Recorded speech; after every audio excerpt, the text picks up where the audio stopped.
We made this.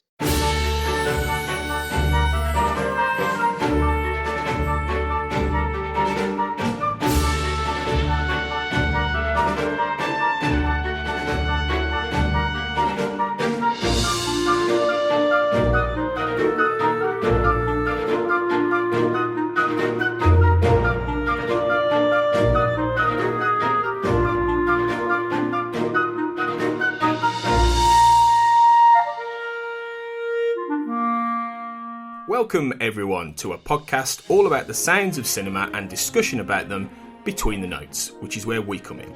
I'm Tony Black. And I'm Sean Wilson. And this week we're bringing you a discussion of music from Terence Blanchard, Roque Banos, Bruce Hornsby and more as we discuss on the eve of the release of his new film, Da 5 Bloods, amidst the cauldron of racial tensions and protests across America following the tragic murder of George Floyd.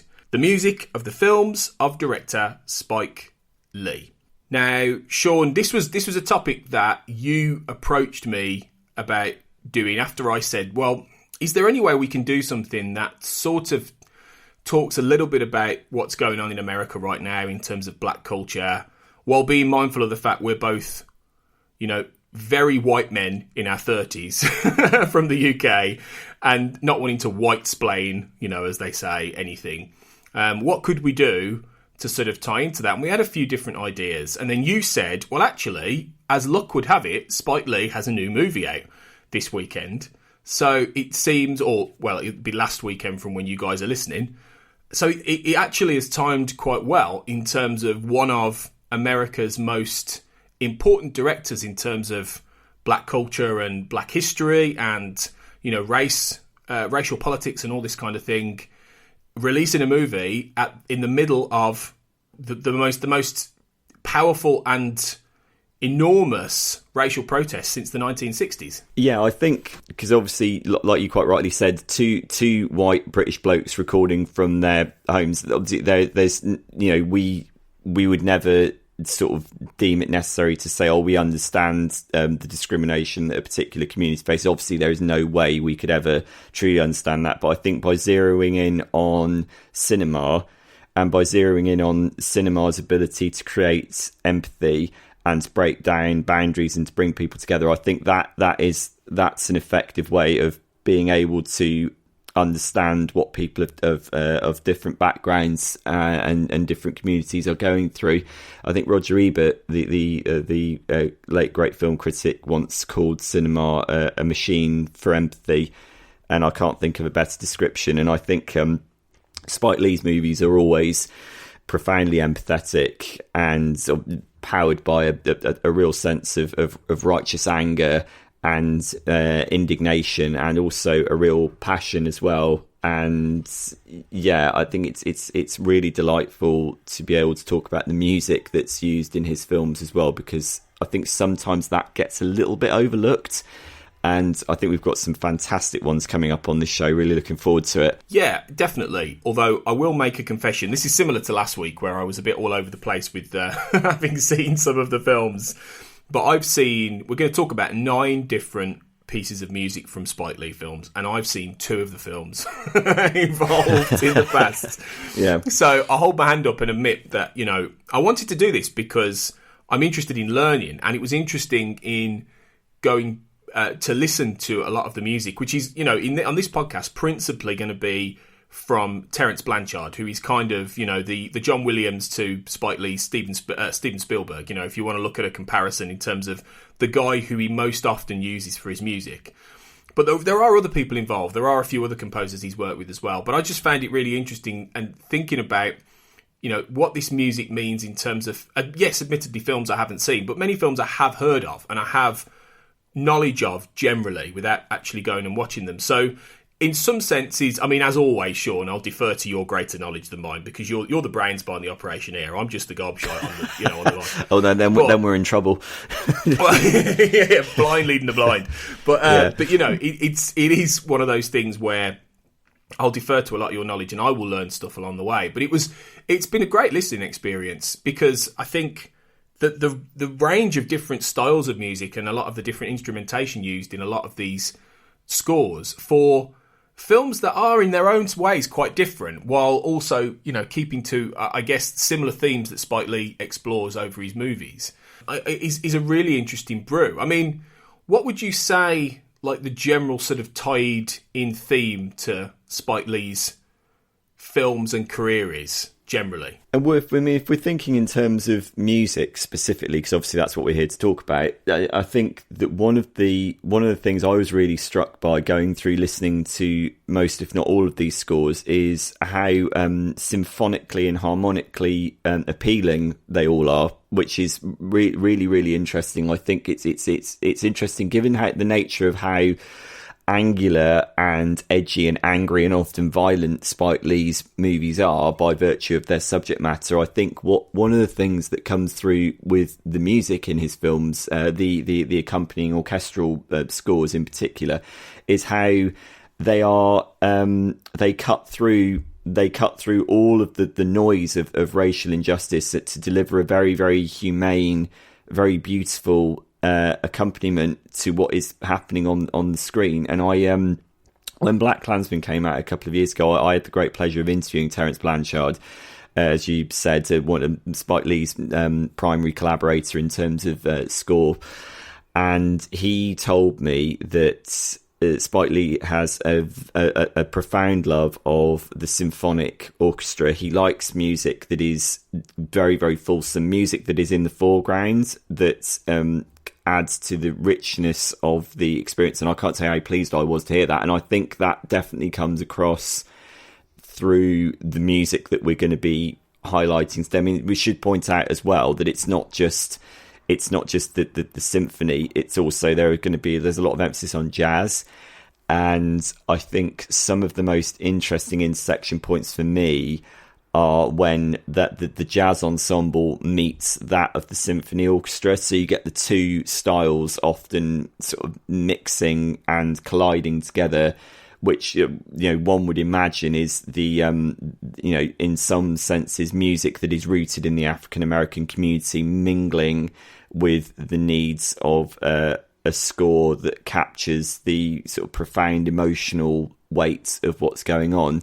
I think, it's that there are definitely sort of themes running through this. Yeah, and I think those are aspects I think you'll definitely pick out, as we go through in terms of Spike Lee's music. And as we say, there has been a new Spike Lee film out this weekend as we record, or last week as you're listening.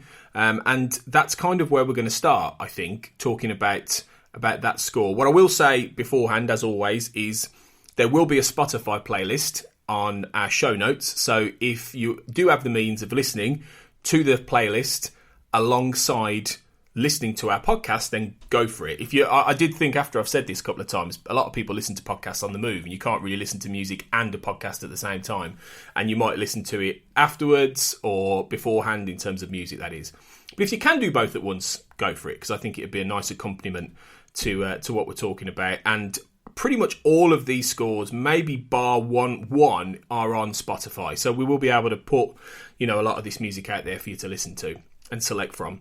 Also, what I will say is that we are on iTunes if you haven't subscribed. So we'd really be grateful if you're enjoying the podcast and you're enjoying us coming back to talk about this stuff. You could get on iTunes and give us ideally 5-star rating and review.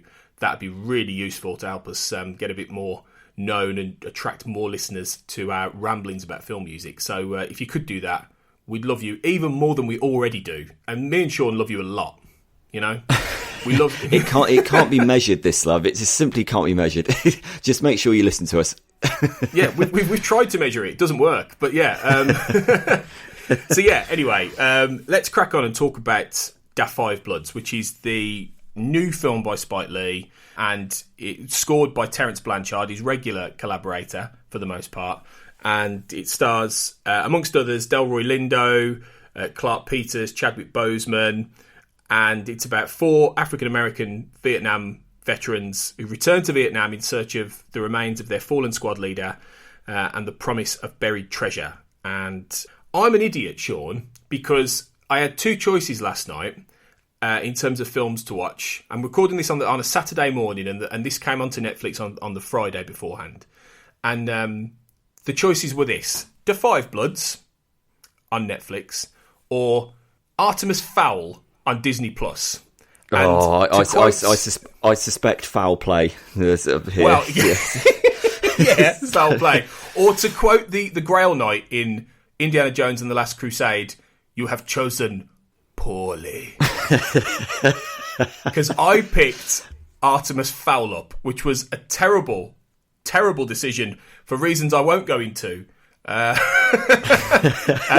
Except to say that realistically the only decent thing about that film is probably Patrick Doyle's score, but that's an entirely different conversation we may have at an entirely different time. But I should have picked the Five Bloods, Sean, as you did.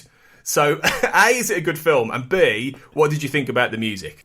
For the most part, it is a good film. As is usual with Spike Lee, it's 2.5 hours long, and it probably could have had about 20-30 minutes cut out of it. I think that, as a lot of people have said, it's kind of a mixture of Apocalypse Now meets The Treasure of Sierra Madre with a bit of that. Brilliant, actually. Yeah, I know. Doesn't that concept sound amazing as well? Sounds amazing, yeah. It sounds really, really good. And with the more than a dash of the 1990s film Dead Presidents, which was made by the Hughes brothers. So I've not seen very many comparisons to this, but that was directed by the Hughes brothers and scored by Danny Elfman, actually. Danny Elfman doing a really interesting experimental score that's well worth seeking out. But the idea, I was thinking about this when I was watching The Five Bloods. I was thinking, I can't think of very many other films apart from Dead Presidents that have focused on the African-American experience in the Vietnam War. I thought this is quite...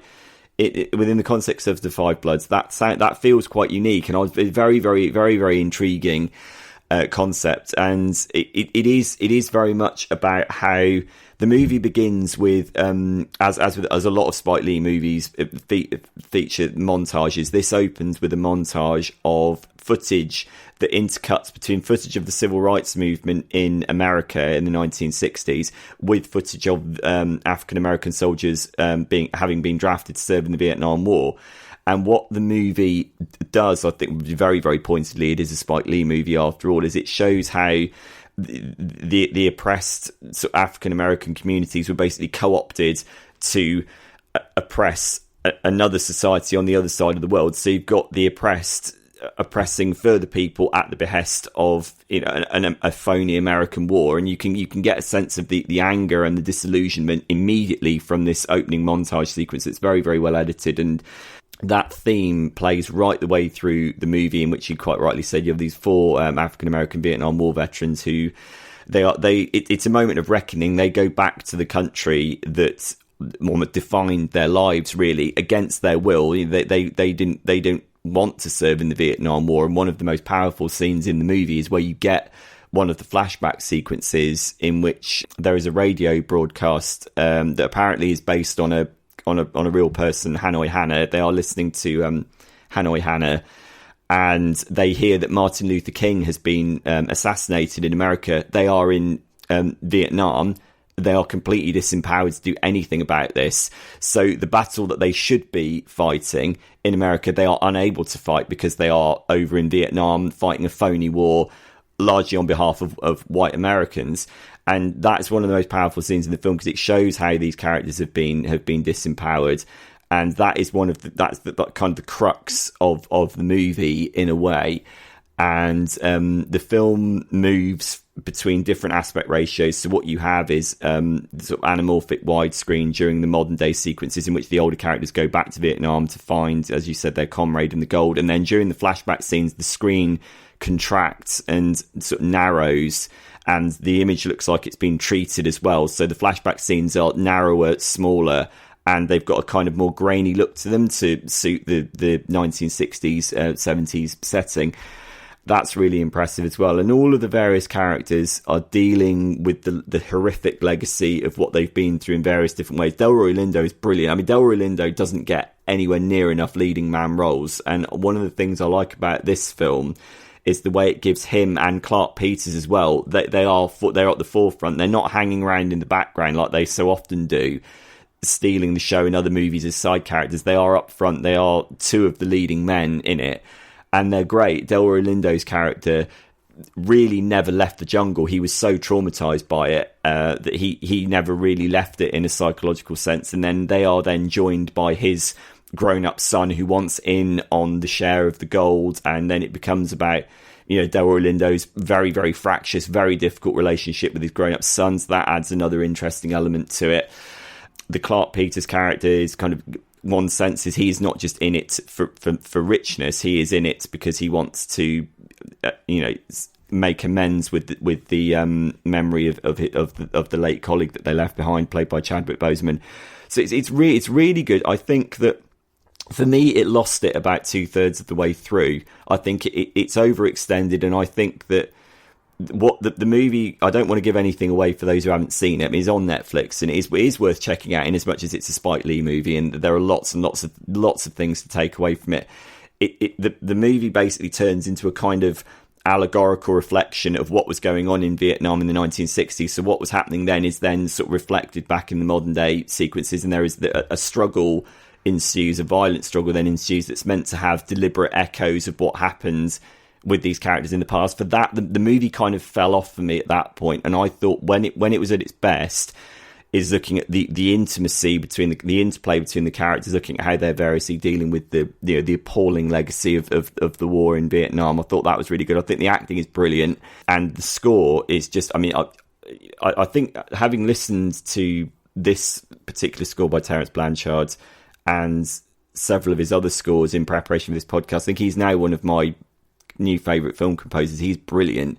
I don't know whether you might agree with it on this, but I think that it's interesting that in the Five Bloods score, he puts the jazz stylistics to one side. That side of it is taken care of with needle drops. Like the film begins with Marvin Gaye in A City Blues, which obviously immediately sets a mood, because as soon as you hear that, you think, okay, I kind of know where I am in relation to the characters.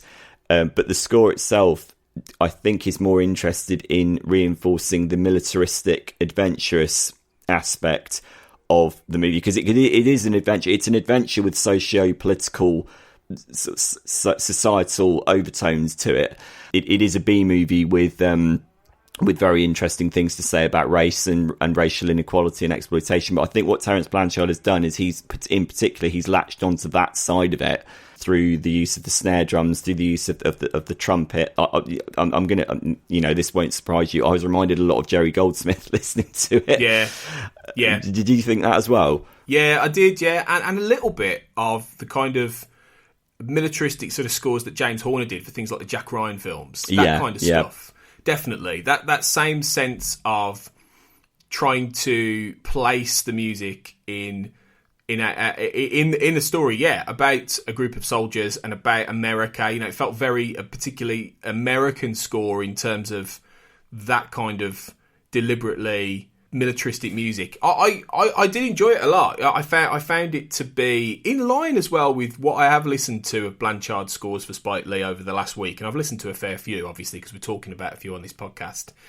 But yeah, it does do some different things with it. Have to say, I think that I'm really going to dig The Five Bloods, actually, because Apocalypse Now is one of my favourite movies, and if it has a little bit of that sort of B movie, almost Inglourious Bastard style, adventure romp to it, and not in the same context as Tarantino. I know it's a very different kind of style, I'm sure, but I don't know. I think that kind of thing is going to appeal to me, maybe more than some of Spike Lee's films have done before, because I like I say, I haven't really seen much of what he's done, and it's not been a conscious choice of I won't watch Spike Lee films. I've just never really been drawn to them. So The Five Bloods might be weirdly my way in, actually, into what I'm sure are better films to come. That's actually an excellent point. I think that what you've done there is you've highlighted Spike Lee's ability to craft genre cinema that has things to say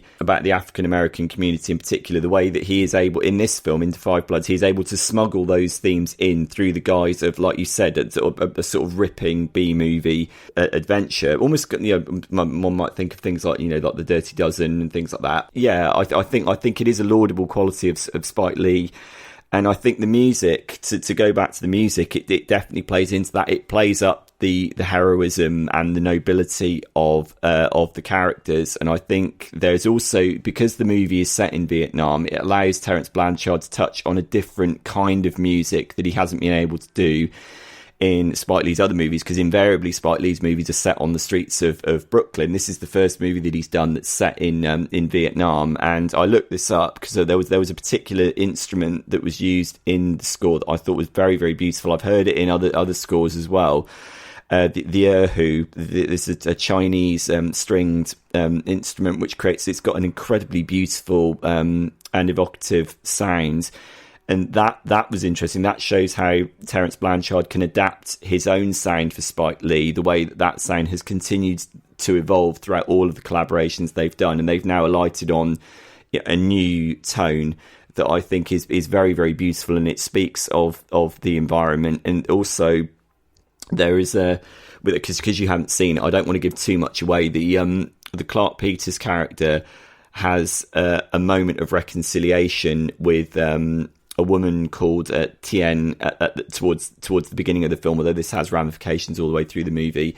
And the use of the erhu, the stringed instrument, is really well done in that scene. It's got a lot of sort of overtones of melancholy and regret to it.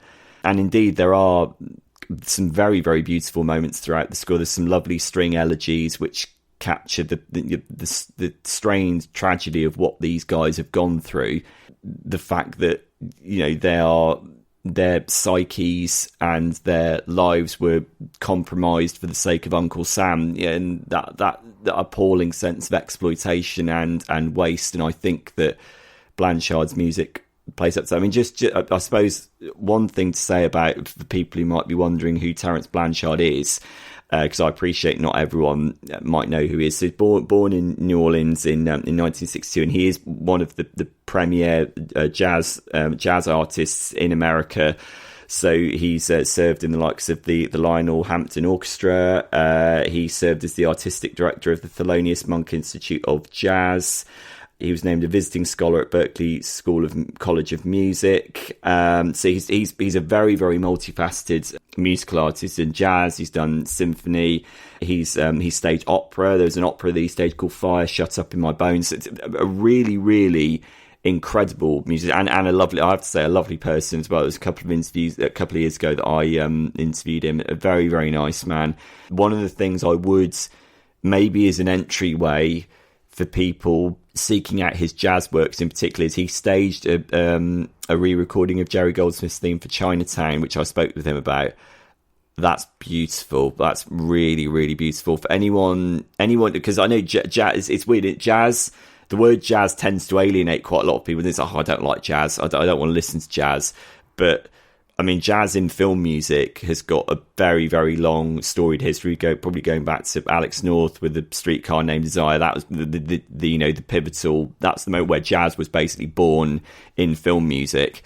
And I would suggest going to check out his take on Goldsmith's theme for Chinatown. It's absolutely sublime. Yeah, so many times, we talk about film composers and they have a jazz background or they've got some kind of involvement in that world. So yeah, there is a big connective tissue there, and you can definitely see it in Blanchard's work. We will return to Terence Blanchard later, more than once, because he plays a big part in the 8 films we've chosen here and scores we're going to talk about, as opposed to we normally talk about 5 each. We're talking about 4 each today. So we're going to go back for the first one to 1989, to probably the film that pretty much put Spike Lee on the map, which is Do the Right Thing, which he wrote and directed, and he's set in Brooklyn, as you say. He sets a lot of his films there over a hot summer's day where, simmering racial tensions culminate in violence, and it's got a hell of a cast, Danny Aiello, Ruby Dee, Ozzie Davis, John Turturro, Samuel L. Jackson, just loads and loads of people.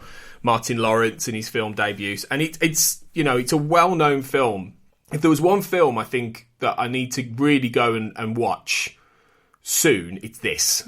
In terms of Spike Lee's movies, but this one wasn't a Terence Blanchard collaboration. This one was with his father, Bill Lee, which is something I didn't realise in terms of at first, because his father's a jazz musician, and he composed and partially performed the score, and then alongside that there was an actual soundtrack full of songs of the day, R&B songs and things like that, particularly, and rap and stuff like that, particularly "Fight the Power" by Public Enemy, which is a famous song from the late 80s, which did really well in the Billboard charts and such.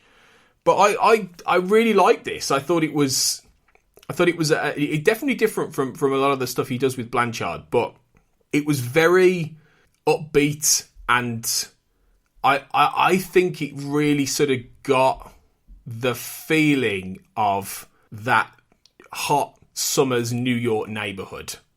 And given I haven't seen the film, I can't put it into that context, but I definitely got that vibe listening to this score. Yeah, well, I kicked myself because I totally didn't make the connection that Bill Lee would have been related to Spike Lee until I actually looked it up as part of the preparation for this podcast. I was like, oh, he's Spike Lee's dad. I never made that connection. And he's still going. He's early 90s. He's still with us, which is great. Yeah, it's interesting. And I was looking up. Apparently, they haven't collaborated since the early 1990s because they've had a bit of a falling out, which is a shame because I think that I thought the Do the Right Thing score was brilliant, really, really good. Probably one of the best jazz scores I've ever heard.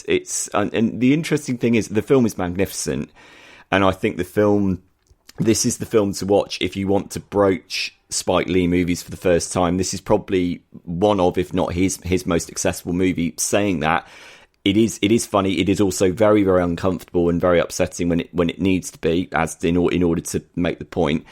But I was trying to actually remember the application of the score in context in the film, and I don't really remember the score standing out in the film all that much, which, as we've talked about before, that's surely a sign that the score's worked, isn't it? If it didn't call so much attention to itself that it was distracting, then it must have been a good score. Clearly, the use, I mean, the Fight the Power is the unofficial anthem of the film, because you have the Radio Raheem character, played Bill Nunn's character, who walks around with his boombox, like blasting it out, and essentially this builds to a very, very antagonistic moment that all pivots around Sal's Pizzeria. Sal, played by Danny Aiello. The heat and the incessant thumping volume of the music builds to this incredibly fractious, overwrought finale in which that song is at the centre of it. So it's probably no wonder that I don't really remember the score itself in the background. I think because it is a dialogue-driven movie, it's visually very, very vibrant. You can almost smell the street. It's so tactile and so well done. You can feel the kind of sweat and broiling like anger in amidst all these various different ethnic communities in this small area. But I think what the score does in the film, it just augments the dialogue probably just enough in a subtle way. But listening to it on its own, I was like, wow, this is delightful. It's such a joy to listen to. And to go back to the point that I made earlier, which is that Spike Lee is able to conjure very, very listenable scores for his films. That although there are notes of darkness, the scores don't often go into kind of avant-garde, off-the-peg territory. I think in this there is, I should point out that on the album there's Branford Marsalis, the saxophonist, is on this, and he's worked on many, many other film scores, including Jerry Goldsmith's score for The Russia House, which is another really fabulous jazz score. It's really, really beautiful. I like the way it takes that intimate ensemble and just puts it through many, many different variations. There is a central theme for the character that Spike Lee himself plays in the film, Mookie, and that is treated to many, many different variations through the piano, through the trumpet, through the saxophone. And I think it's just a delight. It's just lovely, easy listening, while also capturing the flavour of the movie, which is no mean feat. Yeah. Like I say, I haven't seen the film, so I can't put it into that context. But it's if anything, it's made me want to go and watch the film even more. So it works on that basis, and it was a great listen outside of the movie. So yeah, really, really good, and different to some of the other stuff we're going to talk about. But within the greater context of Spike Lee's films, I think it makes a lot of sense, I suppose. The next one is of a different tempo, because you went for 25th Hour, which was from 2002, starring Edward Norton as a guy who is about to go to prison for drugs for 7 years, and he spends this is all about his last 24 hours. So again, it's set over a day, one particular day in New York, and it's not a film. It's interesting because Spike Lee flits between different kind of genres and different kind of stories and different kind of characters, and he doesn't always seem to make films that are about black culture all the time. He's as interested in like New York, it seems, as someone like Martin Scorsese is, in setting a lot of his films in these places. And this one's interesting because it was based on a book by David Benioff, who one of the co-writers of Game of Thrones latterly after this. And Spike Lee was interested because of a monologue that Benioff wrote in the book called The Fuck Monologue, which was where the lead character of Monty ranted against the 5 boroughs of New York. And Benioff was thinking about getting rid of it, but Spike Lee said, keep it in terms of the actual script. And Disney didn't want him to film it, but in typical Spike Lee fashion, he went, fuck you, I'm going to film it anyway. And he did. Yeah. But yeah, so it's interesting about how he approached this. And this is one of the Terence Blanchard scores. And it's definitely very different from Do the Right Thing. It's I suppose it's more dour in some senses. I don't mean that in a bad way. I thought this was a really good score that you've chosen, and there was some definite ethnic vibes in terms of maybe some Russian instrumentation in there as well, which it was a strange mixture because there's a little bit of jazz and everything like that. And I thought, again, this is a film I haven't seen, much as I've done a little bit of reading around it, but it's an interesting brew, isn't it? Yeah, it's more of a conventional drama symphonic score than Do the Right Thing was, and Bill Lee's music on that was a jazz album. This is much more a kind of dramatic construct, and I think it showcases Terence Blanchard's remarkable gift for beauty, and also how he is very chameleonic. How, like you say, Spike Lee is very chameleonic, and Terence Blanchard follows suit. And yeah, the idea is, this was one of the first post 9/11 New York movies, and it's generally held up to be one of, if not the greatest in that area, in terms of the anguish and the torment that New Yorkers felt in the wake of 9/11 is kind of channeled into this movie. And I think you can definitely hear that through the music, through the low drums and the low strings. There is a kind of brooding sadness to it, but there are also moments of incredible elegiac beauty, and the opening track in particular is very, very beautiful with the high register strings, which is very, very lovely. And I think what Terence Blanchard does with this score, he paints light and shade very, very well. And I think you're right, yeah, it goes from like jazzy piano to almost like a kind of Middle Eastern influence to what sound like bagpipes, and then back it all not sort of troweled on, just subtle enough, because Terence Blanchard is, as need it not be said, he's a fabulous composer and he doesn't overdo things. There's just enough texture to suggest the various ethnic mixtures of New York, who one might imagine are in some ways at each other's throats in the film. But then, as you pointed out, that monologue there, at the end of that monologue, Edward Norton's character throws it back on himself and sort of says, well, I've just ranted for 5 minutes at various communities. I'm no better than any of them. So there is that lovely sense of irony. I think what Terence Blanchard does very well in his scores for Spike Lee films is he gets irony. And I think one needs to credit Lee for this as well. What you often get, as with the opening sequence of The Five Bloods, which, as I said, begins with that montage sequence that intercuts between the civil rights movement and the Vietnam War. In that opening sequence of The Five Bloods, the music strikes what appears to be a kind of victorious, noble register, which when you see what happens, when you see the nature of that montage, you think, oh, okay, it's kind of ironically playing up the so-called heroism of the Vietnam War, when in fact the movie is going to show us what that war actually did to the African American community. So again, I think the irony of Blanchard's works for Lee it's very, very important. We'll get onto this when we talk about BlackKklansmen as well, which is another fabulous score. But I think there is tongue-in-cheek humour in the music that he does for Spike Lee, definitely. Yeah, I think you're right. Yeah, and he's not afraid to go into some of those directions, definitely, yeah. But like I say, I really did enjoy this, and I'm very intrigued about the film as well, so it is one I need to go and check out.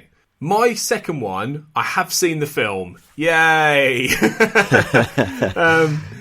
And the irony is, of the two films I've seen, this might be a contender for Spike Lee's worst movie. Because this next one is his remake of Old Boy. In which there isn't a score by either Bill Lee or Terence Blanchard. This is from Roque Banos, this score. And obviously, I mean, this was a bit of a contentious project anyway, and it's a bit of a bizarre choice for Spike Lee, I think, because it's based on the original Park Chan-wook 2003 South Korean movie, which is, I mean, an absolutely brilliant, fucked up film in so many ways, but it's a masterpiece, that is, based on an original sort of Japanese manga, and like a lot of South Korean films, it really didn't need a remake in the US, you know, and in this one starred Josh Brolin and you know, good cast, you know, Elizabeth Olsen, Samuel L. Jackson, and it's essentially about this guy who wakes up in a room and he's been in there he's basically in there for 20 years. He's kidnapped. He's trapped in this room for 20 years, and by his captors, and he finds out his wife has been raped and murdered, and that he's the prime suspect. And he spends 20 years in this room, gets into shape, and then with intending to get out and get revenge on the people who killed his family. And I'm underselling the original, and I'm sure you've seen the original, Sean, but I'm underselling the concept of this because it's way better and way more twisted than I'm giving it credit for. But certainly the Park Chan-wook version. But the remake is rubbish. Like, it really, and I hate to say that about Spike Lee, but it's rubbish. And I think the score itself by Roque Banos is fine. You know, it's quite serious and, you know, intense in many ways, and it's okay. And Roque Banos isn't a bad composer. You know, he's not done anything particularly that's made me sit up and go wow. And you may see that differently, but it just felt like I don't understand why this film, and I suppose this score, even really exists, Sean, to be honest. I mean, I should confess I haven't seen Spike Lee's take on Old Boy deliberately because I cherish the South Korean one so much. It's just, don't bother. Yeah, it's a weirdly anonymous project for Spike Lee to take on. I don't really know why he would have done it. The South Korean original is very extreme, but it has a real satirical sense of purpose to it. It's almost like it's a tragedy, and it builds this ecstatically horrifying finale where you're like, blimey, this is really... Oh my God. It is, we can't give it away if you haven't seen it, but Jesus, you will go, oh! It's really horrible. Really horrible. I can't imagine that Spike Lee was able to attain that same feeling in the remake, right? No, he can't. No, it's not. You know, it's a very similar sort of, you know, plot in terms of you know, what he does, but it doesn't nearly have the same impact and power and horror of what you get at the end of the original, which is always the case, isn't it? You know, whenever you get a remake, you know, but you'd almost expect a remake under someone like Spike Lee to do something different, and it doesn't. Like, it's such a banal take on what was a really, really great original film, and it's really strange. Yeah, I mean, having not seen Lee's version of it, and having listened to Roque Banos' score in isolation, I thought, I have to say, out of all the scores that we're talking about today, I thought this was the dullest, and it kind of didn't really have any defining textures or features to it. And I can only imagine that's because the film is pretty dull and pretty uninspired as well, and maybe it didn't allow for that kind of character to come through in the music like Spike Lee's other films do. I mean, Roque Banos, his best score is probably for the remake of Evil Dead, the Fede Alvarez movie, which is a really good, like, rip-roaring gothic score. That's great. It reminds me a lot of Christopher Young's work for things like Hellraiser and things. But in terms of this, Yeah, it just kind of noodles around in the kind of lower registers. It throws in a few like electronic little pulses every now and then, which just sounded like offcuts from the Bourne movies. It's budget of the scores that were done by John Powell, which was so great. I couldn't really think of anything to say about it. I couldn't really pick out any discernible themes. I couldn't pick out any way that it was communicating the narrative of what was going on. Again, it's difficult for me, well, having not seen the Spike Lee movie, but I have seen the Park Chan-wook movie, so I can kind of imagine, ironically, how the Roque Banos music would mirror the narrative of the movie, because I have seen the Park Chan-wook one, and apparently the Lee version is very slavish to it, but just doesn't get the tone of it. No, that's exactly what it is, yeah. It's very, very similar, but it doesn't translate properly. It just doesn't really work, and it was a massive bomb. I mean, it was cheap to make, really, in comparison. It was only 30 million, but it made like less than 5. Like, it was an absolute bomb. And I think it's because it's hard to almost market what is a very, very dark and intense story anyway. And, when you couple that with the fact that a lot of people are going to go, oh, why would you remake Old Boy? Like, it is very, very, very particular to the when and where it was made. It's just a really bad idea. And the reason I included this one is because I wanted us to try and get what the rare instances where Lee doesn't work with Terence Blanchard, because he mostly does, and this is his only collaboration with Banos. And it makes me wonder, was Blanchard unavailable? Did he not want to do it? Was it a studio thing? Did they say, oh no, we want somebody else on this? I always wonder that. Why did he? And this is 2012, 2013 when this was being made. I wonder what the reason was that Blanchard wasn't on this project. Yeah, I do wonder whether maybe it's because of the nature of the storyline. Maybe Lee felt the nature of the storyline called for a different composer. I don't know why he would have chosen Banos particularly. I haven't read any stories about the construction of the music on this particular film, but yeah, I have to say I felt that of all the scores we're talking about today, I thought this was a disappointment, and I thought even though I was aware of the poor critical reputation of the Old Boy remake, I was kind of hoping, well, hopefully the music will have something to offer in isolation. Hopefully it will communicate something about the film that I haven't seen. I have to say I don't think it did. And it's a shame because this composer has done good work elsewhere, and it's unusual for Lee not to elicit good film music, because he's got a fantastic understanding of film music. As we've already demonstrated through the preceding 40 minutes of this podcast, Lee understands film music really well. He favours it, he foregrounds it, he doesn't hide it. He likes themes, he likes various instrumental textures, he likes jazz, he likes symphonic music, and this I just thought didn't really do anything for me. No, it was fairly forgettable, and like the movie.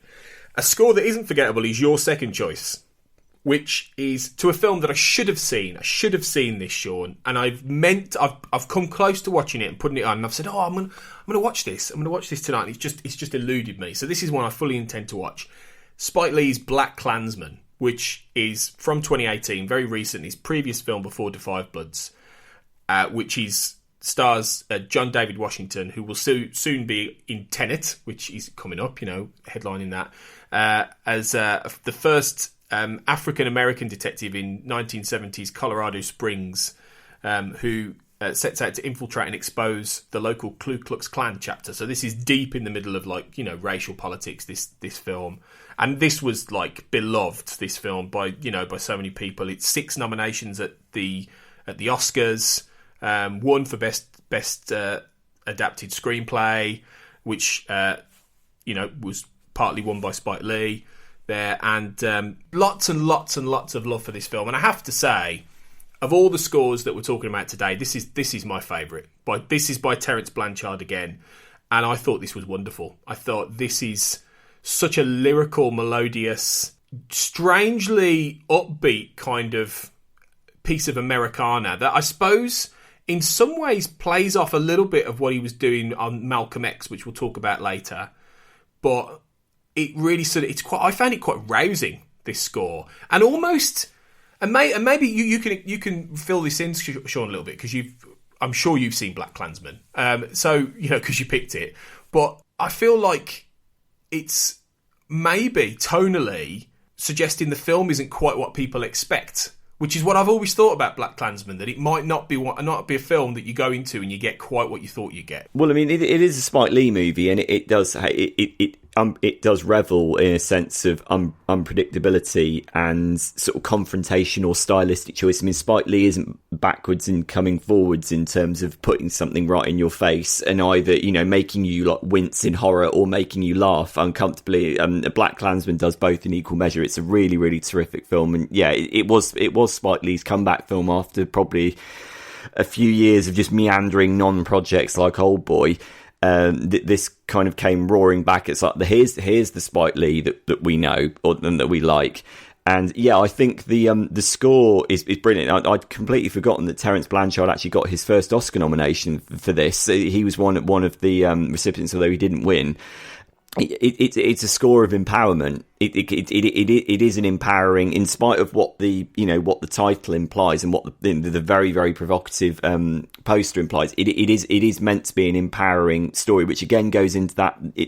There is a sense of irony going through the score. The idea of the brilliance of the film is that Ron Stallworth, played by John David Washington, rings up the Ku Klux Klan and pretends to be a white person, pretends to be a white supremacist on the phone, which then compels Adam Driver as his partner to go and pose as the other half of him in person.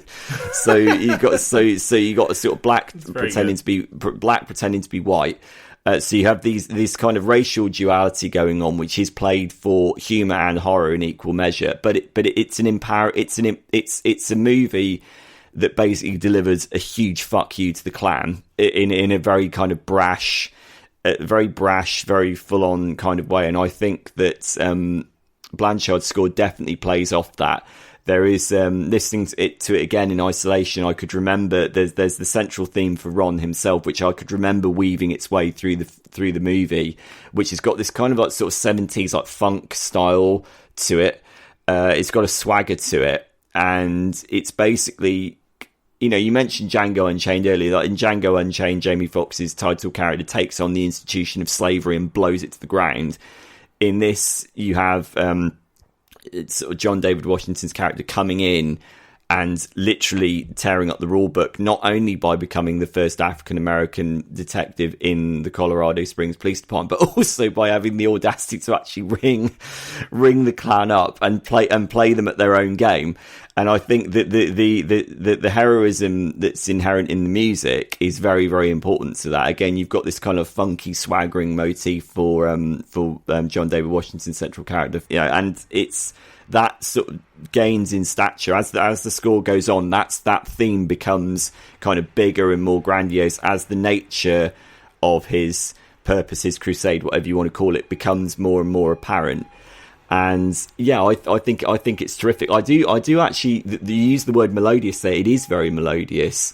And again, one of the important things with film music is to listen to it in isolation, because you often pick out nuances that you might miss in the film. And the emphasis on the woodwind arrangements in the score is very beautiful, and it does have a lyricism to it that, again, one might not expect given the nature of the subject matter.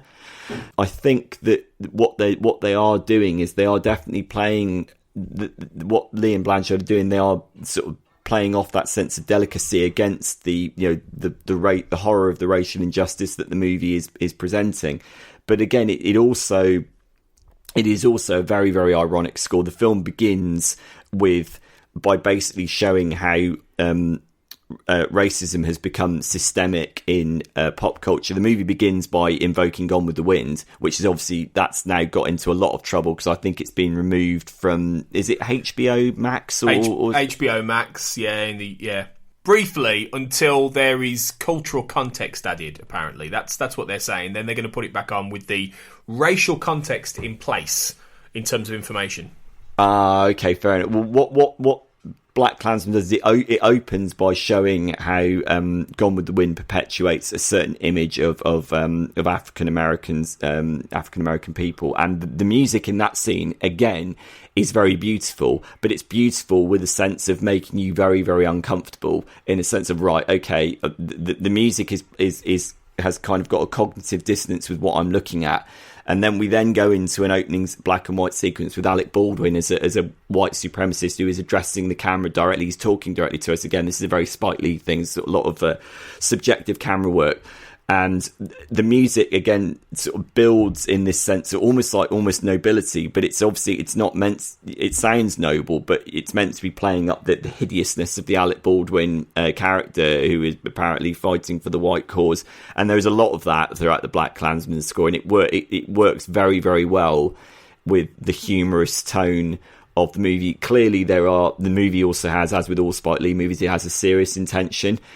And I think that as we get further and further into the film, and the actions of the Klan need to be addressed and intercepted and quashed, you get much more violent textures again through the snare drums, through the timpani, and I think that is important as well. The score also wants to make a serious point through the various textures that it deploys. But yeah, it's again, the word is listenable. It's very, very easy to listen to, which is remarkable given that the film is composed of so many like jagged edges, and it really makes you go, oof. But there are several moments that make you laugh, also make you go, oh, that made me wince, like that. It's a really, really good combination of film and music. I'm excited to get to it. I am going to watch that soon, because it's one that I should have done already. So yeah, cool, brilliant, good choice. My next choice, again, is a film I haven't seen, shocker. But this one is from one of Spike Lee's lesser-known recent films, I suppose. This is Red Hook Summer from 2012, which he co-wrote and directed. He described it as the sixth film in what he calls his Chronicles of Brooklyn series. So that's following his first major film, which was She's Gotta Have It, Do the Right Thing, as we mentioned, Crooklyn, Clockers, He Got Game, all of which sort of are set within the same, not necessarily like a Spike Lee shared universe or anything, but the same kind of style and context and place. And this is all about a young boy who is sent to live with his preacher grandfather in Red Hook, Brooklyn. And then it gets into quite dark territory, I think, in terms of accusations about sexual molestation in the church, which was covered up, and it seems to go into some serious subject matter. But the score is not by Terence Blanchard. This one's by Bruce Hornsby, who is a singer-songwriter and pianist. And there are vocals. There is some lovely lyrical vocals from and songs from Judith Hill and John Batiste on organ music. But a lot of this is piano and he's quite beautiful, actually. I thought this was, I mean, it's different from a lot of the stuff we've talked about previously. But Hornsby has a lot of background in everything from classical jazz, again, bluegrass, folk, gospel, and you can hear that in a lot of his work in this. And it starts with a very particular piece of piano music, and then just draws you in and builds. And I just thought it was just a beautiful piece of work. And if BlackKklansmen is my favourite score, to be honest, I'd put this as my second favourite in terms of the ones we've listened to today. I loved it, and I'm interested that again he used Hornsby because he wanted a particularly different sound to this film. I haven't seen this film, and I'm not particularly familiar with Bruce Hornsby's work either in the films of Spike Lee or away from it. And I thought this was probably the most beautiful score of the lot. I thought it was absolutely enchanting from start to finish. And I think it's pretty much all composed for piano, isn't it? There's a little bit of gospel choir towards the end of it, but it's all, I don't really remember hearing any other instruments in it. And the amount of variety that Bruce Hornsby manages to wring out of this jazzy piano ensemble is incredibly deeply felt and incredibly beautiful.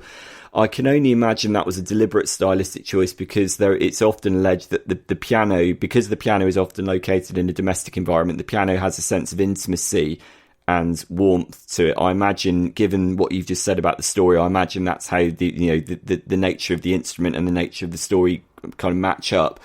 The idea of the kid coming to Brooklyn, as you said, to start a new life. So it's obviously about families. It's about it's about probably growing up and things. So to use a piano in that sense would make sense, I would have thought. Again, I hadn't seen the film. I thought it was absolutely lovely, and the translation of the themes. There appeared to be several themes going through it. There's a hymn that's attributed to it that is lovely, and is then translated into a gospel variation on the end, which again sort of plays right into the heart of the communities that Spike Lee focuses on so much. I thought this was really, really nice. This wouldn't have been a score that I ever would have sought out. I'm curious to now see the film to understand how the music works in the context of the film. By all accounts, it's not one of Spike Lee's better films, looking up the reviews of it, although it does have Clark Peters in it again. So, absolutely wonderful. I'm really thanks for drawing my attention to this, because I never would have listened to it otherwise. Yeah, well, again, it was based on my attempts to not make this completely Terence Blanchard and sort of and investigate other corners of music that he uses. But yeah, I'm really pleased that I found this, because it's lovely, and whether the film doesn't match up to it or not, it was a great listen, and I think we'll pick out a few key pieces of piano for you to listen to on the playlist, because I think this is one to check out. Your next choice is another the other film I have seen, which is 2006's Inside Man. Which is a much more of a big sort of blockbuster Spike Lee kind of film, I guess. Heist thriller, centering on an elaborate sort of bank heist on Wall Street over, again, he likes his 24 hours. Spike Lee, he does. Again, he does. 24-hour period. And he likes the condensed time frame, definitely. And this is sees him reunite with Denzel Washington in the main role, but as the hostage negotiator, and then you've got Clive Owen as the mastermind behind the heist, and Jodie Foster as a power broker in Manhattan, and even Christopher Plummer, and really, really big cast. Willem Dafoe, Chiwetel Ejiofor, big blockbuster kind of film. This, and and again, this is Terence Blanchard, and this was, I think, his score sort of reflects the more action sort of stylistics of this. I really liked it. I thought it was a great score, but it's a lot more up tempo in terms of that heist action feeling. I thought, and a different kind of structure to it than some of his other pieces we've heard today. Yeah, I think it's definitely the most conventional score that Blanchard has done for Lee, which makes sense given the nature of the movie. Obviously, it's a heist movie. It's a genre movie, and therefore there are certain conventions that the movie has to obey, more so than many other Spike Lee movies. This film is probably defined by certain conventions and tropes and cliches, if you want to say. I don't say that as a bad thing, because I think Inside Man's a really terrific film. And yeah, I think that looking up the score just looking it up, it's performed by the Hollywood Studio Symphony, so obviously one of the preeminent film orchestras in the world. So they clearly put a lot of investment into ensuring that this score was big and bold and dramatic, and played by some of the best musicians around. And yeah, I think it actually reminded me a lot of the work of Howard Shore in a lot of places. It's the sort of thing I could imagine Howard Shore maybe doing in his pre-Lord of the Rings days. There is. Did you think that there's like kind of stuff? Yeah, Panic Room 7, although it's not quite as dark as the score for 7, but I think there are overtones. But just that sense of simmering tension in it, interspersed with which are occasional sort of jazzy interludes, or bluesy interludes. You have the theme for Denzel Washington's character, which again, Blanchard is very good at this. He's very good at empowering the Central African American character through the music. He'll use like certain stylistic sort of conventions which will tell you about the nature of a particular character in a Spike Lee film. And I think intermixed with that, you have a lot of orchestral violence, again with a lot of timpani and tense strings. But once more, it's not hard to listen to. It's very, very easy to pick apart the themes and the construction of the score. It has a clear narrative from start to finish, which are the kind of scores that I like, regardless of whether they're challenging or not. I like scores to have a narrative, a clear start point, end point. How does the score begin with one theme? How does it adapt that theme or themes and then resolve them at the end? I think that, as with all of Blanchard's scores for Lee, it does that brilliantly. Really, a more conventional score, but a great one. Yeah, I definitely. I mean, it's and I didn't love the film. Spike Lee has described it as his most successful movie, and I think in terms of In terms of box office, I think that's probably the case. It did, nearly 200 million at the box office on a budget of 45. So it was a successful movie, and I think it's probably quite well remembered by people. But I didn't think it was an amazing film. But the score did. I did find it an enjoyable listen, definitely outside of the movie, even if it is a bit action, conventional in that sense. Did you know there was a sequel to Inside Man, Sean? Was there? Really? That came out. It came out in. Oh no, I'm not joking. There was originally supposed to be a sequel, made by Spike Lee, and they nearly got it together, and the funding fell down, and it's not happening. But there was a direct-to-video sequel. Oh my god! Came out in 2019. Which is stars directed by MJ Bassett. Starring Ami Amin, Rhea Seehorn, and Roxanne McKee. So it's not quite the star cast. It's not Denzel Washington or Chiwetel Ejiofor or Clive Owen, is it? But never mind. No. But it's the same characters. It's the same characters. They're playing the same characters? Or similar characters. Pretty much, I think so. Or they're similar characters. It just... Oh my god. You gotta love the old direct-to-video. Well, it's not even direct-to-video anymore because... Well, I suppose it still is, but that's an old term now, isn't it? I suppose it's direct-to... Streaming, or direct to VOD, yeah. It's God bless. Mind you, it's probably better than Artemis Fowl, but there you go. I'm gonna have to see this now to see how bad it is. Thing is, right, and not to get off this topic here, but it's not Cats. Like, it's not wincing-juicingly, shockingly terrible. It's just really boring. Like, and I always say, right. If you're going to watch... my God, don't... If people haven't seen Cats, that really isn't one of those, it's so bad you must watch it. It's just so bad, don't ever watch it. But there are lots of films that are like... Trust me on that one. But there are lots of films where you go, it's bad, but I've got to watch it. I always think the boring ones are the ones to avoid because there's nothing there. Like, you know what I mean? Like, and Artemis Fowl is one of them. It's just boring. So... At the very least, with cats, it's so bad that it'll invoke a reaction. Whereas Artemis Fowl just sounds like it would just be met with a shrug. It's like, oh, well, that was a waste of 2 hours of my life, wasn't it? So, yeah, basically, the only bit that will raise an eyebrow is when Judi Dench comes on screen, and you'll see what I mean. Okay. But yikes! That poor woman. She deserves better. What Judi Dench has given a yikes performance? That's never happened. It's more that the yikes is more that like what Judi Dench has to sort of look like and sound like more than necessarily. No. She's never bad as an actress, but just go and watch those scenes, Sean. Forget the rest. Just go and watch the scenes with Judi Dench as the commander of a pixie sort of secret service, basically, and then you'll see what I mean. Oh my yes, God. I did say a pixie, maybe a fairy secret service. Yes, I did say that. Oh my God.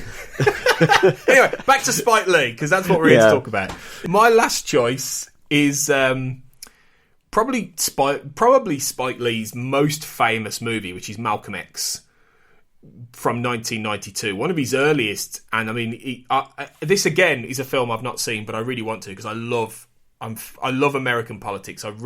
Particularly American politics of the 1960s, and this is all about. This is one of the great sort of American biopics. Denzel Washington as Malcolm X. It's over 3 hours long. It's an epic, and this is, I think, his first collaboration with Terence Blanchard, or maybe his second. It's one of the early ones, and this is a sweeping epic of a score, isn't it? Really, I mean, this really covers all kinds of territory. You know, in another world, it could have been a score for like an Oliver Stone movie. This, because it is like incredibly tied in, I think, with that American history experience. Yeah, I think sweeping is exactly the right word. I mean, certainly when you have a person of the stature, albeit controversial stature, of Malcolm X. Yeah, I think that there is so much material for a composer to draw on, and there is so much potential to paint with these incredible broad strokes, big, bold, musical colours and tones. And yeah, I think it's right. I think that this was the first full score that Terence Blanchard had done on his own for Spike Lee. He had contributed to earlier films, I think, like Mo Better Blues. I think he had contributed music, but this was the first time he'd actually gone solo on a Lee movie. And wow, what a start for their partnership. I think that the once again, the ability to ensure that everything remains harmonious and melodic, everything is led by clear themes that range from these beautifully yearning strings, which obviously capture the tragedy of Malcolm X's curtailed life and various other aspects as well. But then obviously the film obviously traces him it's a fantastic film. I mean, it barely needs me to tell you that. It's possibly Denzel Washington's best performance, almost certainly Denzel Washington's best collaboration with Spike Lee. But obviously Malcolm X, it traces him from his time in prison to his conversion to Islam, and then he then becomes this very, very prominent political figure on behalf of the African American community. And the music gets that the strings in particular sort of propel you forwards on this incredibly emotional journey. But during the scenes, particularly later on, when he starts to become he becomes an activist, and he becomes somebody who can lead crowds of people, the way the music takes on the more militaristic air through the snare drums. There's the brilliant scene when he says to the hospital, and he points with his glove. I mean, if you haven't seen the film, you won't know what I'm talking about, but anyone who has seen the film, there's just a close-up of Malcolm X's sort of gloved hand just sort of pointing, and then everyone on command just sort of turns and marches. So it's this kind of, and then the music reaches this kind of like sort of ecstatically rousing moment, which shows that Blanchard and Lee are absolutely hand in hand in terms of how to represent this character. How do you represent the magnitude and the might of this character? He's one of the defining figures of the 20th century. Love him or hate him, he's a very, very important figure in American racial politics. And I think that the fact that Lee he obviously wasn't in a position to tell Blanchard, right, hang back with the music. No, just really, really paint in big, bold, brash strokes with the score. But that's not to say it's not intimate either.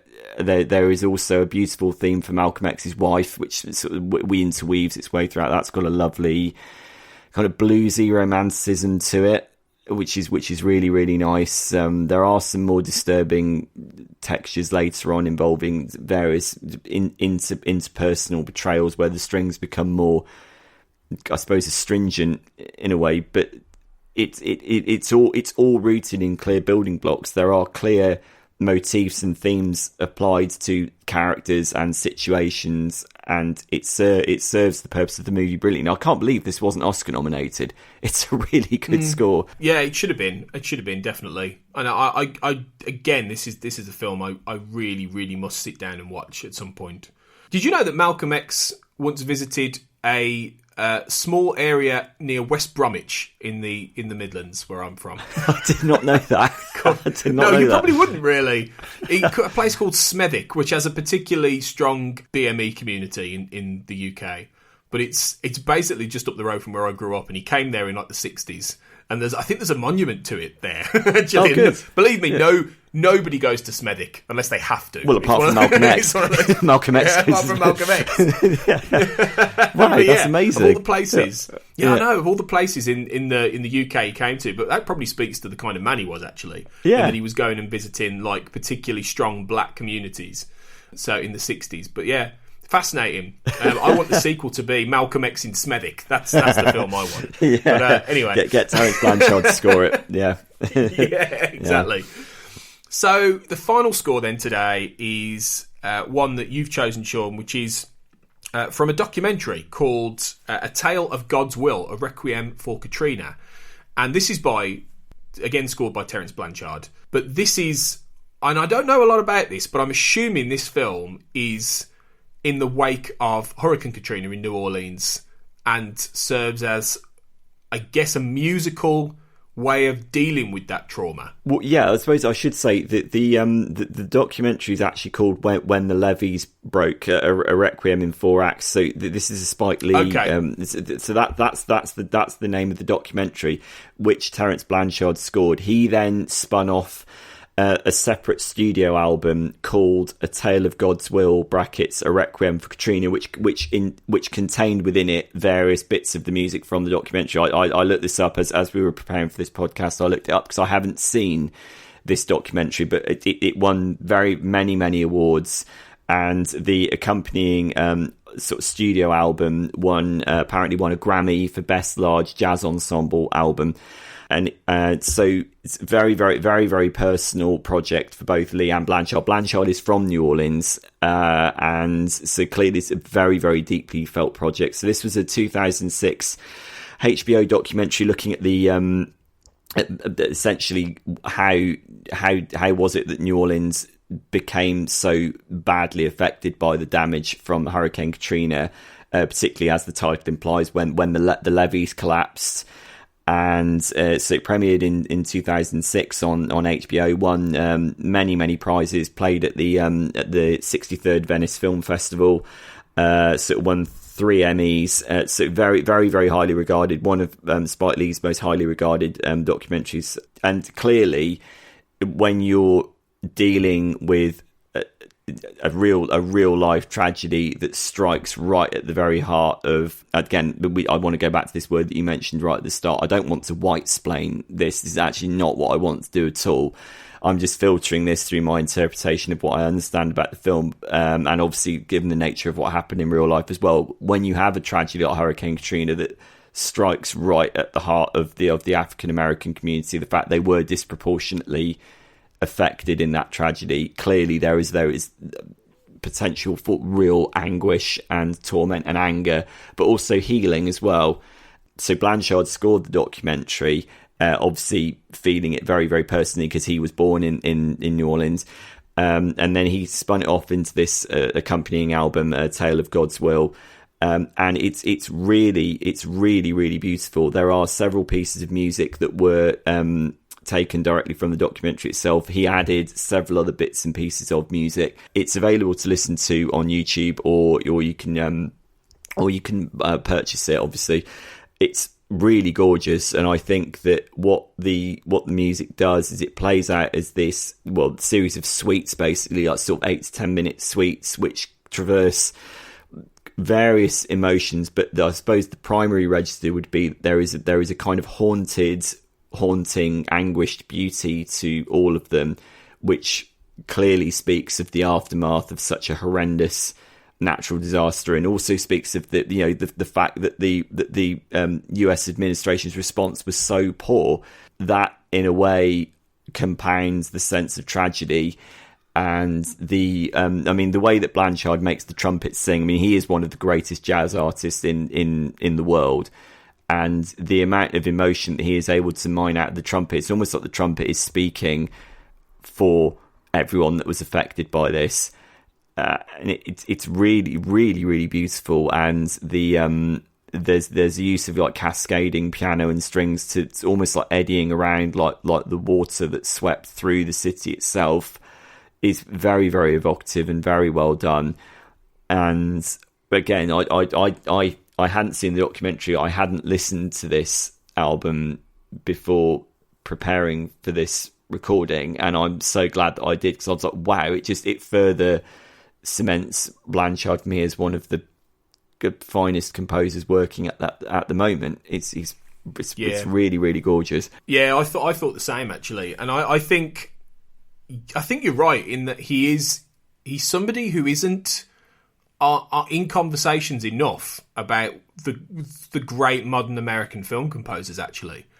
And by necessity, this podcast today has been heavily Blanchard sort of focused, because Spike Lee clearly understands the power of what he does and uses him on all kinds of different projects with different genres and different textures and things like this. And he wouldn't do that if he didn't think this man had a particular sound. And I think he does. I think he has a particular stylistic approach that is unique to him, and it's one I haven't heard in a lot of other composers, that blends like as we've said, all of these, these styles from jazz to this sweeping melody, and I think that it's apparent the more you listen to his stuff in a contained time frame, the more apparent it becomes that he does have a real voice. And I think if this podcast has done one thing, it might be getting people to listen to more of his music in isolation, even outside of the films, because I think he's a real talent, and I don't know how many people often remember that. Yeah, it's a classic case with film music, isn't it?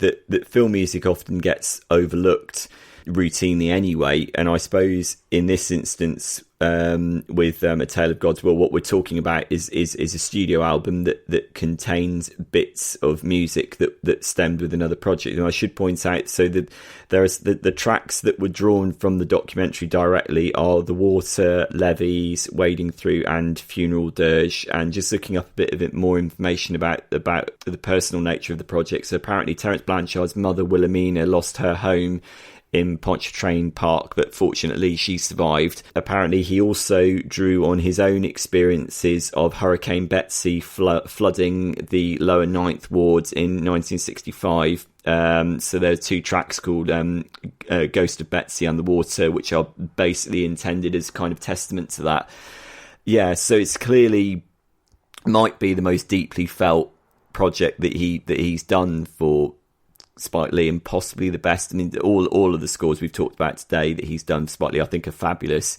Really, really impressive. And again, it shows how adaptable he is as a composer, and also how adaptable Spike Lee is as a filmmaker. I mean, when a filmmaker is adaptable, the composer will invariably go with them, and the composer will morph their style and their approach while also maintaining that elusive sense of consistency. There is always a great composer will always have a kind of consistent through line. It's kind of hard to identify what it is, but you can hear it and think, oh, okay, this composer has adapted to the needs of this particular story, but I can still tell it's them based on what I've heard in their previous work. And I think Terence Blanchard is an embodiment of that. I agree, definitely. And I think it shows, by definition of his music and what he does, I think it shows the range of Spike Lee as well. I think it shows how he can flip between different genres and different styles, and he's not always 100% successful in doing that, but I think he tries to mix it up. And I think the films we've presented today, and there's more, there are quite a lot of other films where he's collaborated with Blanchard and other and a couple of other composers and stuff, but these are a bunch to go off, and I'm certainly going to go off and watch a lot of these, to be honest, the ones I haven't seen, so I can hear these scores again in context. But hopefully people will have listened to it and, wanted to go off and explore Blanchard a bit more and Spike Lee. So hopefully job done, Sean. yeah, hopefully. There is the other documentary, which I am intending to seek out, which I haven't seen, which is also directed by Spike Lee and scored by Terence Blanchard, which is Four Little Girls from 1997, which was about the 16th Street Baptist Church bombing in Alabama in 1963, which is generally held up to be one of Spike Lee's greatest films. I haven't seen it, so I'm going to go and seek that out. I might well go and seek out Blanchard's score for that as well, because the documentary itself was Oscar nominated. So I've got I will go and add to my knowledge of this really, really fine collaboration. Yeah, good idea. I've got plenty of homework as well, so that we know what we're doing this weekend. Yeah. So we'll be back soon then for another episode on Between the Notes. We actually know what we're doing next week, I think, for once this time around. So and it will be something a little bit different in terms of style and tempo. But it's been nice to talk through this with you, Sean. And even though I don't know all the films and know all the contexts, it feels a particularly good and important time to maybe check out some of the things that Spike Lee and his films are saying. Definitely, with everything else going on around us. I suppose one thing to point out is that our good friend Amon Warman, who has contributed to this podcast, but also had the great pleasure of interviewing Spike Lee. So give a shout out to him. His interview will be, as we record this, his interview will be live imminently if it's not live already. So well worth checking out. Definitely. Amon's been on this podcast before, and we did try and ask him to come on for this actually, but he's with speaking to Spike Lee and all these other things, he was a bit snowed under, but, which is It's understandable. Priorities and all that, yeah. Yeah, I think Spike Lee's slightly more important than us, even though we. So yeah, definitely go out and check that out, guys, because I'm looking forward to listening to that as well. Because I suspect they'll have got on well, to be honest, and it'll be a good interview to listen to. So yeah, until we're back next week, thanks for joining us for another episode. And remember, everyone, we're part of the We Made This podcast network. And the music of Spike Lee is not all we're discussing on the network, so we'll give you a taste of what else you might have missed on We Made This in a minute. But until then, we hope you enjoy the film music we've discussed. Enjoy the Spotify playlist if you get to listen to it. We would say stay safe and well until we see you next time discussing the music of film Between the Notes. Elsewhere on We Made This. Shipwrecked and Comatose, a Red Dwarf podcast. That you did when you saw yourself do it in the future. Right, before we talk about this, seeing as we are talking about travelling in time and meeting ourselves, I am a gay. I would definitely have sex with myself. Would you? As two heterosexual men. Would I have sex with Colin? Would you have sex with yourself? Free with this month's issue. But anyway, what are you guys thinking about this one? I'm thinking, even if you're telling me that you're nodding, you're secretly like throwing those arms around, shuffling your feet by your chairs, having a good old dance along to it. You can't not at all. No, I was doing, whereas with, rock tracks you might be doing air guitar, I was doing air knob twisting, and that is not what it sounds like. Maybe we're moving like dolls up and down. You really should have thought that one through, shouldn't you? One hand on a headphone. Anyway, it's great. Orbital are f***ing great, like. Colin's Freudian slips aside, yes. The Movie Palace. Let's talk a bit about the man himself then, Alfred Hitchcock.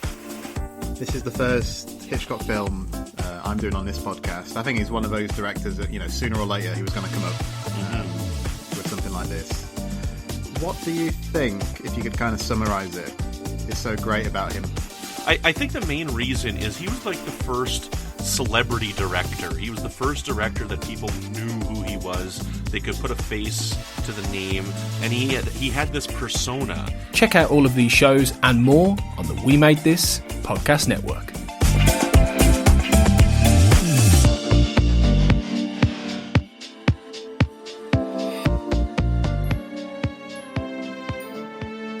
Between the Notes is produced and edited by Tony Black, who hosts alongside Sean Wilson. You can find Tony on Twitter at AJBlackWriter and Sean on Twitter at Seano22. You can find Between the Notes on Twitter at BTW_notes, on iTunes, your podcast app of choice, on Spotify, Stitcher, and on Spreaker, where the show is part of the We Made This podcast network. For more podcasts all about TV, film, books, music, and popular culture in general, you can find We Made This on Facebook and on Twitter at We Made This Pod. Thanks for listening.